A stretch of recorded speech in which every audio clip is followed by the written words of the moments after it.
What's going on, everybody? You know Hewitt is here, and it's time for the first part of a new mini video series I'm going to be doing, where I'm going to be talking about my entire record collection. So with the vinyls in my collection, I'm going to be going from A to Z. I'm going to be doing a couple of storage units per episode. I think hopefully I might be able to get this in about 6 episodes. There's going to be a lot of music that I'm going to be talking about, so I won't be listing every single record below in the description. So if you have any questions about any of the albums here, if you don't know what I'm talking about, then just comment a timestamp below or a description of the album, and I'll get back to you with some more information about it. And also, I know that on my channel, on my socials, I mostly talk about metal. Now, my detour into extreme metal, where I'm only buying extreme metal vinyl, only started in the last couple of years. So I have been collecting vinyl for quite some time. So there will be a lot of stuff in this video series that's not metal, but while it's not necessarily the stuff that I'm revisiting the most nowadays, it kind of creates a nice sort of timeline as to how I got to where I'm at, and, you know, my tastes in general. So yeah, without further ado, guys, we'll go from the very first, and starting out strong with a modern, brutal, postmodern death metal outfit. This is 200 Stab Wounds, with their debut album, Slave to the Scalpel. Absolutely ruthless band, one of my favourite modern death metal bands going. Put on a really good live show as well. And then after that, I've got 2 Vaporwave albums. Now, for those of you who don't know, Vaporwave was a ambient electronic, or is an ambient electronic genre that started somewhere in the 2010s. Takes kind of nostalgic elements from sort of early sort of PS1 era video game kind of sound bites, and transforms it into this kind of really nice, soothing ambient music. That's the album entitled Birth of a New Day. It's a very good, very stereotypical Vaporwave album, but if you want to check out one, I'd recommend this one. This is Rain Temple. Some really beautiful stuff on that. They're also quite hard to get hold of, those records, so I think they're quite rare. Now I've got A Perfect Circle, which is the byproduct of Billy Howardell of Smashing Pumpkins fame, and of course Maynard James Keenan of Tool and Pussifer fame. I've got Mer de Noms, the debut album, and then the 13th Step next, which is obviously the second album. Kind of cool alternative rock stuff from the early 2000s. Going on to there, we've got the first of my hip-hop albums. We've got A Tribe Called Quest with their legendary 90s hip-hop legend classic, that is Midnight Marauders. And then following that, we've got the final album from them, We Got It From Here, which was released, I think, somewhere sort of 5, 6, 7 years ago. I can't remember exactly. But yeah, Tribe were a really groundbreaking act back in the sort of golden era. Following that, we've got some modern sort of post-black metal. This is Ara with Iger, a beautiful snowy black metal record. Following that, we've got a album by a pianist by name of Abdullah Ibrahim. Now, this is a piano solo record on the ECM Jazz label, who are an amazing sort of contemporary jazz label. Following that, we've got one of my favourite acquisitions of last year. This is Abigail with Knack Time, one of my favourite black metal records of all time. Absolute masterpiece. Love that record so much. Following that, we've got Italy's wonderful Ad Nauseam. This is an avant-garde death metal record. This is Imperceptible Impulse, if I've got that correctly. Yeah, really wicked album. One of the best death metal albums of the last 10 years, I think. Following that, we've got this lovely Arda Kelly EDM record, which I picked up when I was buying some electronic music during a holiday in Barcelona. Following on from that, we've got Akira Yano, which is her album Japanese Girl. Now, for those of you who know, I'm quite into sort of Japanese music and culture, and this is kind of a good lost sort of eccentric pop album that I kind of bought off of a blind buy because I thought it looked cool, and it is pretty fun, to be fair. Now, going into an artist called Alpha Mist, who is a London-based jazz musician, kind of modern musician. He's a really good artist. This is Antiphon, which was his second album. Following that, we've got Structuralism, which is my favourite album of his. That's a really beautiful contemporary jazz album. And then we've got the album Bringbacks, which is a good album, but I think it's not my favourite of his, but it's, you know, it's cool. And he's got really unique art style on his album artwork as well. Okay, following that, we've got Alice Coltrane with Journey in Satchidananda, which is a classic, trippy, kind of progressive psychedelic jazz album with a lot of Indian themes. Obviously, she was a late wife of the great John Coltrane. Following that, we've got Alice in Chains with Dirt, amazing sort of grunge and grunge metal album from the 90s, classic album, really cool stuff. Then next we've got Altar of Plagues, one of my all-time favourite post-black bands. This is their trilogy box set that features the albums White Tomb, Mammal, and then of course Teeth, Glory and Injury. Teeth, Glory and Injury is one of my favourite black metal albums and probably my favourite post-black / black metal adjacent album of all time. Now I've got Alphonse with Stolen Sunrise. This is kind of a chirpy avant-garde EDM record. And then next I have got Australia's Amor and the Sniffers with their album Comfort to Me. These are a really cool Australian modern punk band. Following this, we've got Anderson .Paak, who is a modern soul artist out of the USA. This is his album Malibu. He's got a really cool voice. He's a really talented songwriter. Then following that, we've got Andy Stott, who plays sort of some really great late night EDM, avant-garde, almost like trip hop-esque music. I got this through I bought this online after a sort of friend recommended it to me. It's really cool stuff. Following that, we've got Angel Bat David and the Brotherhood. Sorry, guys. Angel Bat David and the Brotherhood plays kind of experimental soul, often very vocal focused. This is kind of strange music, but really, really good, really spiritual, and you know, takes you on a real journey. Following that, we've got the lovely Angel Olsen. I've got two of her albums. That is the album My Woman, and then this is the album, if I just can't remember quite the title of it, All Mirrors. Yeah, so she's a really good sort of modern Americana artist. And then following that, we've got Anna Von Housewolf with Dead Magic, and Anna Von Housewolf plays sort of gothic ambient chamber pop, sort of kind of dark wave stuff. So it's really kind of interesting. And then we've got Anne Briggs with her legendary 70s folk album, The Time Has Come. That's a real classic.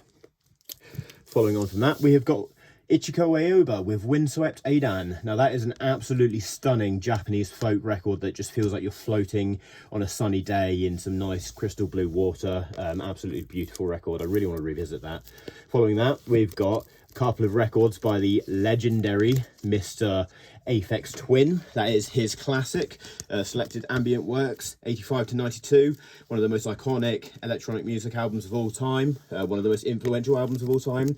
Following that, we've got my favourite album in his discog, and that is the Richard D. James album with that disturbing album artwork, but funnily enough, it has his most upbeat music in my opinion. Following that, we have got Apparitional Glare with Black Candle Negativity. This is a they're on a Portuguese label called Altair Productions. This is raw, seance-worthy black metal, really cool stuff. Really love that album. And following that, we have got Arca, and this is I think Arca's from Argentina, plays kind of avant-garde, dark, experimental pop music. Following that, we've got one of the earliest albums I added to my collection when I got vinyl years and years ago. This is AM by the Arctic Monkeys. Got this because I quite enjoyed it at the time. Don't think it's my favourite album by this band, but yeah, it was absolutely massive when it dropped. It was all over the radio like no rock album had been in a long time. Then we've got Art Blakey and the Jazz Messengers with Drum Suite. Really great bebop album from back in the day. Then we've got Arthur Russell with World of Echo, kind of experimental folk musician. There's a lot of ambient cello on this album, and he creates some really mystical tracks on that record. That's followed by Asha Putley, and this is her classic album The Devil in I. Now she was a Indian born, I think, or half Indian American lady who was a pop musician and has made some really cool, really sort of great chamber pop music. Then we've got Scotland's Ashen Spire. Now these guys are a post-metal outfit, and this is their album Hostile Architecture, came out a few years ago. Really great, unique, sort of kind of indie / metal outfit. Love what they're doing. And then following that, we've got the legendary Autopsy with Severed Survival, classic death metal album. These guys were one of the first really super gory bands. And then I've got that Morbidity Triumphant album here, which is a more recent one in their collection, and the sort of quality level in these later albums is still really good. Okay, following on from that, I've got the self-titled Bad Brains record. Now this is one of the most iconic hardcore punk albums of all time. If you're a punk fan or a rock fan, you will have come across this at some point. Bad Brains took some really fast hardcore punk, infused it with Reggae, which came across as a really great, really iconic record. Deserves all the love in the world. This is band Shiva, who are a Cambridge-based band. A guy in a record store in Cambridge recommended I check out a local band, so I did. That's followed by Bathory, who obviously don't need any introduction. One of the most important and iconic black metal artists of all time. This is their album Under the Sign of the Black Mark, legendary album, essential black metal listening. Then following that, we've got Beastie Boys, amazing License to Ill. I got that on a really good deal in a record shop, quite cheap. It's a really nice pressing. Now following that, we're going to, I think, yep, we're at my Beatles records. Now, just a disclaimer, I'm not actually the biggest Beatles fan. I appreciate, you know, what they did for popular music and the influence and everything, but I have a lot of their records because my auntie worked for a magazine who did a subscription, and she ended up with a load of copies of their records and asked me if I wanted some. So, you know, in the interest of rounding out my collection and adding a bit of diversity, I'm more than happy to oblige. Although a few of them are my own that I got with my own money or whatever. So yeah, this is Help, and that's followed by Rubber Soul, which is one of my favourite albums of the Beatles, actually. I quite like Rubber Soul. Of course, we've got Revolver, and then we've got the iconic Sgt. Pepper's Lonely Hearts Club Band. Not my favourite album by them, but it is a huge album in the sort of history of popular music. Then that's followed by one of my preferred Beatles albums. This is Magical Mystery Tour. Really like this album, really fun, really crazy album artwork. And then we've got the monolithic White Album, which was really experimental and groundbreaking for the time, followed by the Abbey Road album, which in my opinion has some of the best music production of the era. Absolutely great record. And then we've got Let It Be as well, one of the later releases by the band. And then I've got basically an anthology collection and what's this? The Past Masters album record. Cool, Beatles out the way. So now we're going to talk about this one. This is Bees Made Honey in the Vein Tree with their album Medicine. These guys are a sort of stoner metal, doom metal band. It's quite straightforward stuff, but it's just nice and relaxing, not too complex. Just, you know, this was when I was really getting into doom metal, following some YouTube channels, and this came up on my feed. And yeah, this is a really pretty pressing as well, but that's for another video. Okay, following that, we have Behemoth with The Satanist. Now, of course, this is one of the biggest black and death and black metal records of the 2010s. Hugely influential and kickstarted Behemoth's sort of second wind of the later part of their career. And then following on from that, we have got Broxburn Funk by Being. Now, this, again, is a kind of late night EDM record. I think this guy's London-based, and that's quite cool. I picked that up on the recommendation of someone at one of my local stores. Following that, we have the modern Funeral Doom classic by Bellwitch with Mirror Reaper. Amazing record that has kind of shaped a lot of the landscape of modern Funeral Doom. Following on from that, we've got Belphegor with Necrodemon Terror Satan. Now, these guys are a legendary black and death metal band. Really hardcore stuff. I only started listening to them last year. This is a wicked album. Following on from that, we have got Benny the Butcher with Tanner Talk 4. He is a US-based rapper, modern hip-hop, and it's just really cool, really good storytelling. Following on for that, we've got Benjamin Lackner, and the title of this record is Last Decade.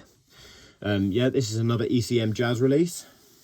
Following on from that, we've got Bernard Zolotl with Music by Zolotl. Now, I think this record was actually quite influential on the sort of spacier elements of the band Blood Incantation.